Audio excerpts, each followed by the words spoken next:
우리 아이는 왜 창의력이 없을까? 빌 게이츠나 스티브 잡스 같은 천재들은 왜 미국에서만 유독 많이 태어날까? 누구나 한 번쯤 품어봤을 궁금증들입니다.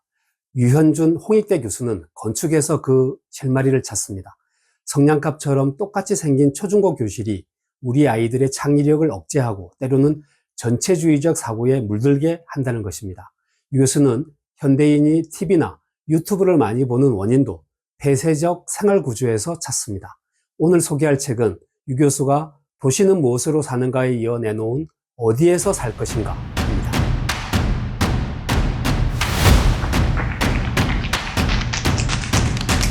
유 교수는 어디에서 살 것인가를 질문하면서도 명쾌한 정답은 내놓지 않습니다. 오히려 인류사와 건축을 통섭적으로 바라보는 빅스토리 시각으로 정보를 제공하면서 독자 스스로 어디서 살고 싶은지 모색하기를 권합니다. 과거 로마와 뉴욕, 서울을 비교하는 식입니다. 로마 제국의 한 블록은 가로 80m, 세로 70m였습니다.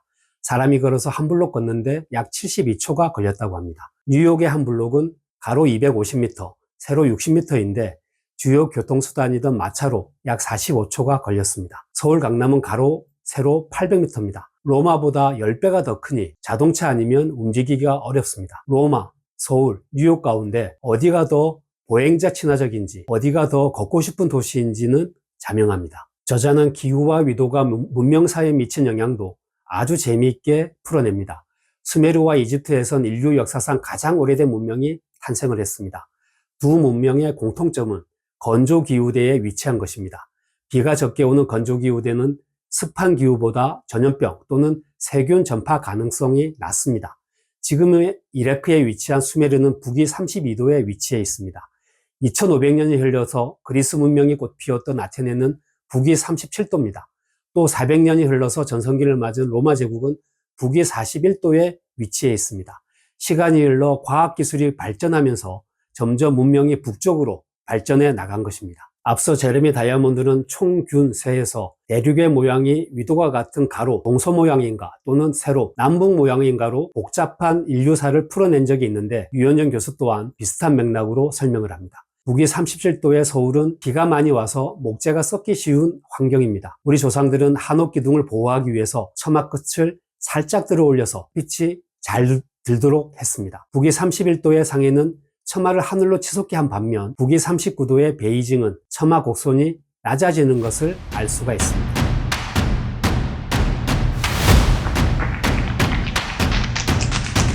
저자는 문명의 흥망성쇠 비밀도 다양한 가설을 동원해서 설명을 합니다. 로마 제국은 1000년 넘게 지속된 반면 몽골 제국이 150년 만에 멸망한 원인은 건축 문화가 없었기 때문이라고 저자는 말합니다. 유목민이던 몽골인은 멀리 가는 데는 능숙했지만 건축물은 몽골식 텐트가 전부였습니다. 반면 로마는 정복지에 콜로세움을 세워서 힘을 과시하고 신전을 통해서 종교적 통합을 완성합니다. 피정복지 원주민들은 로마 군대가 물러가도 엄청난 건물 위세에 눌려서 감히 도전할 생각을 하지 못합니다. 이러한 건축 문화의 유무가 로마와 몽골 제국의 운명을 갈랐다고 저자는 판단합니다. 그렇다면 만리장성을 축조한 진시황과 피라미드를 설계한 이집트 파라오 중 누가 더 힘이 강했을까요? 유 교수가 에너지 보존 법칙을 이용해서 만리장성과 피라미드에 투입된 힘을 계산했더니 우열을 가리기 어려웠다고 합니다. 미국 수도 워싱턴에는 링컨 기념관, 워싱턴 기념비, 국회의사당으로 이어지는 역사적인 축이 있습니다. 링컨과 워싱턴으로부터 내려오는 권력의 정통성을 국회의사당이 승계받은 듯한 인상을 줍니다. 그래서인지 베트남 전쟁 반대 시위나 마틴 루터킹 목사의 집회는 늘 이곳에서 열렸습니다. 우리나라에선 광화문 광장이 정치 집회의 성지입니다. 저자는 광화문, 세종대왕 이순신으로 이어지는 상징적 의미 때문에 이곳을 선점하려는 노력이 치열하다고 말합니다. 역사의 중심축인 광화문 광장을 점유하는 행위가 곧 대중의 이목을 집중시켜서 권력에 다가가는 행위라고 저자는 해석합니다. 과거에도 바라보기와 권력은 동의어였습니다. 사람이 많이 모이는 로마 콜로세움이나 고대 신전은 그 자체로 권력을 상징했습니다. SNS에 사진을 올리는 것도 누군가의 시선을 나에게 집중시켜서 권력을 얻으려는 행위라고 저자는 해석합니다.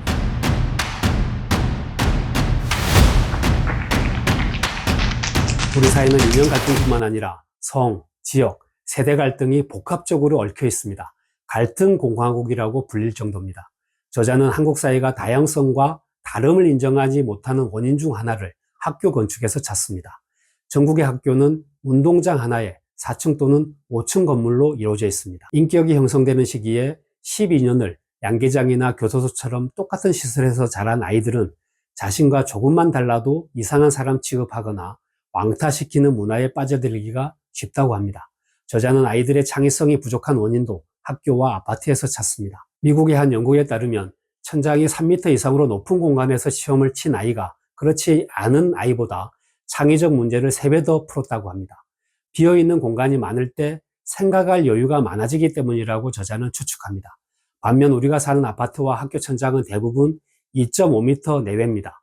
저자는 학교부터 바꿔야 한다고 제안을 합니다. 스머프 마을같이 저층으로 지어서 아이들이 자연과 가깝게 지내도록 하고 교실의 천장은 3m 이상으로 높이자는 것입니다. 저자는 자신의 경험도 소개를 합니다. 신도시 학교 건축을 총괄할 때 저층 그리고 자연과 가까운 분절형 건물을 짓자고 제안을 했더니 눈에 안 띄는 마당 구석에서 폭력이 일어나면 어떻게 하느냐. 외부 공간이 많으면 이동이 어렵다. 어느 한 학교만 좋아지면 형평성이 깨진다고 공무원들이 반대를 했다고 합니다. 사실 자연은 모든 영감의 원천입니다.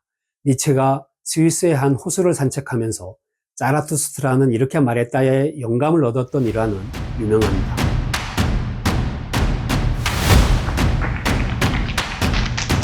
저자는 아이를 창의력 있는 아이로 키우고 싶다면 마당에 있는 1층으로 이사를 하라고 조언을 합니다. 미국에서도 고층 빌딩이 많은 동부보다 저층이 많은 서부에서 천재들이 많이 배출됩니다.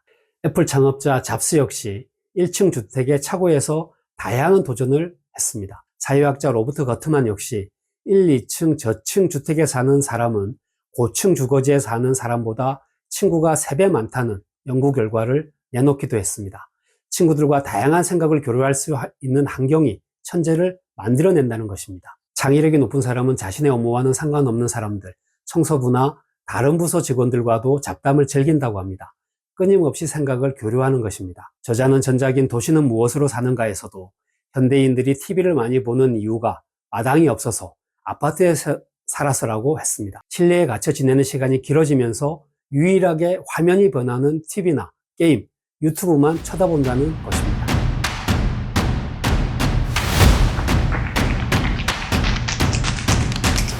터키의 괴페글리 테페는 기원전 1만 년 전으로 만들어진 장례식장입니다. 농경 문화가 시작된 기원전 7,000년 전보다 훨씬 빨리 건축됐습니다.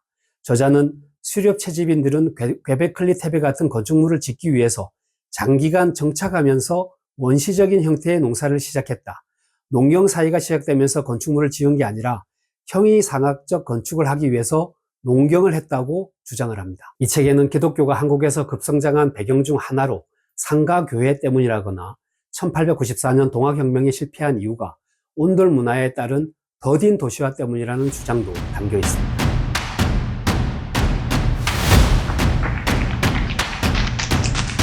그렇다면 살고 싶은 도시는 어떻게 만들어야 할까요? 저자는 연결과 분할을 강조합니다. 서울 강북의 서울숲과 강남의 로데오 거리를 연결하는 보행자 전용 다리를 만들자는 식입니다. 또 공공건축물은 5,000평짜리 도서관 1개보다 500평짜리 도서관 10개가 훨씬 낫다고 주장을 합니다. 도시건축은 공무원이 아니라 우리 모두가 함께 만들어가는 과정이라고도 덧붙입니다. 책 말미에는 어디서 살 것인가를 독자들에게 다시 묻습니다. 어느 동네에서, 어느 아파트 단지에서, 몇 평짜리에서 살 수 있나가 아니라 공간이 우리를 더 행복하게 만드는가, 갈등을 줄이면서 행복을 일려줄 건축은 무엇인가부터 자문하길 권합니다. 이 책은 유발 하라리의 사피엔스와 제레미 다이아몬드의 총균쇠의 지적 토대 위에서 전개되는 듯한 인상을 줍니다. 또 우리가 살고 싶은 곳의 기준을 바꾸자는 제안을 다양한 그림과 사진을 곁들여서 설득력 있게 풀어냅니다. 청소년들 그리고 아이를 키우는 학부모들에게 꼭 권하고 싶은 책입니다. 생각의 상자 피처였습니다.